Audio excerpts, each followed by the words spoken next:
Bonjour tout le monde! Aujourd'hui, vidéo un petit peu spéciale puisqu'il s'agit d'un partenariat avec Quelque chose de Corée, qui est un livre. Voilà, qui est un livre de Élise Ducamp qui sort aux éditions Nanika. Ce livre est sorti le 22 mars dernier. Il coûte 14,50 €. C'est pas un guide touristique comme les autres. C'est pas un livre où vous allez avoir telle ville, quoi faire, quels sont les horaires, etc. Pas du tout. C'est plus un regroupement de différentes thématiques autour de la culture coréenne. Donc ça commence par de l'histoire, brièvement quand même, c'est pas non plus un récit de 600 pages sur l'histoire de la Corée. Hein. C'est comme un pot pourri de la culture coréenne. Une partie sur la Corée au quotidien. Donc c'est-à-dire beaucoup de choses. D'ailleurs Marine, je sais qu'il y a une section, tu as adoré le titre. Hein. T'es beau, t'es moche. Voilà, le t'es beau, t'es moche, j'ai bien aimé aussi en le fait, titre. quand je lisais le livre, petite anecdote, mais quand je lisais le livre, j'ai fait une capture d'écran et je l'ai envoyé à Tiffany en lui disant, je te dis quoi déjà? Je te dis, ah ça donne envie. Ça donne envie. C'est pas le genre de livre que je lis d'habitude, j'aime pas forcément, mais là franchement je l'ai trouvé assez intéressant et prenant en fait. Parce qu'il y avait des touches humoristiques et c'était intéressant, c'était vraiment... ça sent le vécu. Voilà, ça en sent fait, c'est ça que j'aime dans ce livre, c'est que l'auteur a vécu un petit peu en Corée et ça se sent, c'est pas un ouvrage très lisse où la Corée tout est beau, tout le monde est gentil, on vous montre, voilà, c'est la Corée, c'est un modèle de développement économique, social, etc. Voilà. Là, les petits côtés négatifs de la Corée du Sud ou les petits côtés un peu surprenants en tant qu'étranger quand on arrive, ils y sont, pas de manière méchante ou quoi que ce soit, non. C'est tourné de manière assez marrante et surtout, voilà, ça sent le vécu. Moi, plusieurs fois, quand j'ai lu le bouquin, je me suis dit, ouais, ça c'est vrai. Aussi, j'ai beaucoup aimé la petite partie sur les Ajuma, cette partie juste respire la vérité. C'est exactement ça.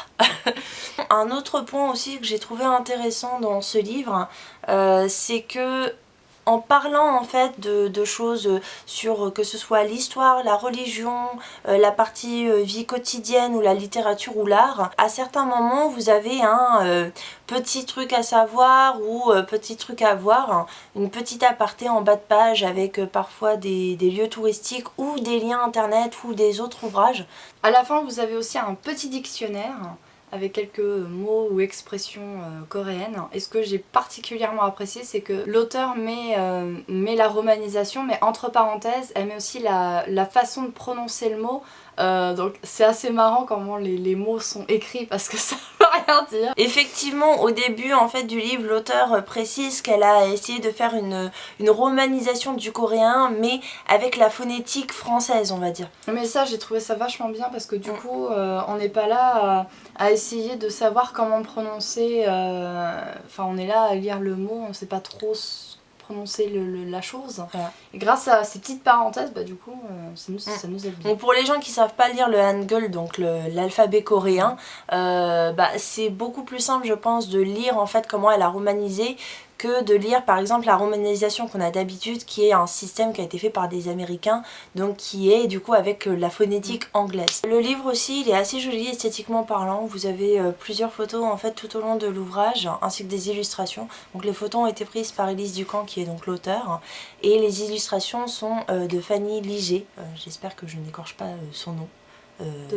Désolée si c'est le cas, mais je pense qu'on dit Liger. Alors j'ai beaucoup aimé le livre et encore une fois je le répète, c'est pas le style de livre que j'aime lire honnêtement, mais j'ai été prise et captivée en fait par le livre et je lisais dans le métro en fait et à chaque fois je rigolais ou Je lui ai envoyé des captures d'écran à Tiffany et tout, et franchement, c'est que vraiment le livre est intéressant. Vraiment, on n'est pas vendu pour... Non, on n'est pas vendu... non, ça ne rapporte rien. Hein. Non. Pour ma part... Une bonne découverte pour ceux qui ne connaissent pas la Corée du Sud, ou une redécouverte pour ceux qui connaissent la Corée du Sud. Et d'ailleurs une découverte tout court pour ceux qui connaissent la Corée du Sud mais qui n'ont jamais été là-bas. C'est bien compliqué tout ce que tu nous dis. C'est hyper compliqué, donc tu mettras des sous-titres. J'aime bien le côté anecdotique un petit peu sur certains sujets. Le fait qu'on essaye de traiter un petit peu de tout dans un, évidemment 176 pages, c'est pas assez bien entendu pour parler de toutes les thématiques, par exemple l'histoire ou la religion, la littérature, l'art, tout ça, c'est des grosses thématiques, mais ça donne, je trouve, un bon aperçu en tout cas de l'ensemble de l'identité coréenne. En fait, ce que j'ai bien aimé avec ce livre, c'est que finalement quand vous le lisez, j'ai un peu l'impression que c'est quelqu'un qui me le raconte. Genre une copine qui est en train de me raconter son vécu en Corée du Sud et qui me parle un petit peu, voilà, elle est partie en Corée du Sud, elle en a appris sur le pays et sa culture, et puis elle me raconte un petit peu tout ça. Du coup, j'ai bien aimé ce petit aspect du livre, et donc c'est pour ça, voilà, qu'on a décidé de faire cette vidéo. Il n'est pas indigeste, voilà, comme beaucoup le sont, je trouve. C'est frais. On vous met dans la barre de description tous les liens, c'est-à-dire le lien du site Nanika, le site Facebook, mais aussi les 2 sites où vous pouvez vous procurer le livre, donc la Fnac et Amazon. Et aussi, et oui c'est pas fini, la liste des librairies où vous pourrez vous procurer le livre, mais physiquement. Directement quoi. Et donc sur ces bonnes paroles, nous on vous dit bonne lecture!